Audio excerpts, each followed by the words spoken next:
Na huku ulimwengu ukiadhimisha siku ya wakongwe katika kaunti ya Kilifi, wakongwe wanasema kwamba hawana cha kujivunia ni kutokana na ongezeko la visa vya mauaji ya wazee vinavyoendelea kuripotiwa kila uchao. Na wakizungumza wakati wa maadhimisho ya siku hiyo mjini Kilifi, wazee hao wamesema kuwa kaunti ya Kilifi ni kati ya kaunti ambazo zinaongoza kwa idadi kubwa ya mauaji ya wazee humu nchini. Sasa wanatoa wito kwa serikali na hata mashirika ya kijamii kuendeleza hamasa ya kuhakikisha kwamba visa hivyo vinapungua katika kaunti hiyo.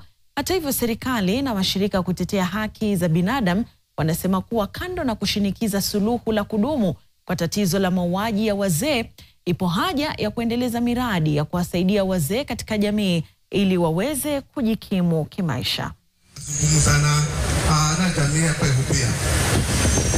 Sisi tulianza kuhifadhi ama kuokoa na kuhifadhi wazee tangu mwaka wa 2011.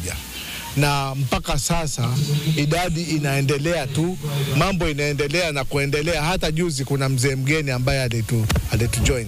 County na national hawajukumiki kikamilifu kuleta msaada kwa sababu ya wale wazee ambao wanakaa pale, ambao hiyo ni kwa sasa itabidi sisi wenyewe tujaribu kuhakikisha kwamba wanakula, wanavaa, wanakunywa ili kuhifadhi yale maisha yao. Tunakuja na interventions kadhaa ambao tunajaribu kujumuisha hawa wazee kwa kufanya kitu ambapo kuwa watakuwa wametambuliwa kwa kuwa involved in doing something for the community.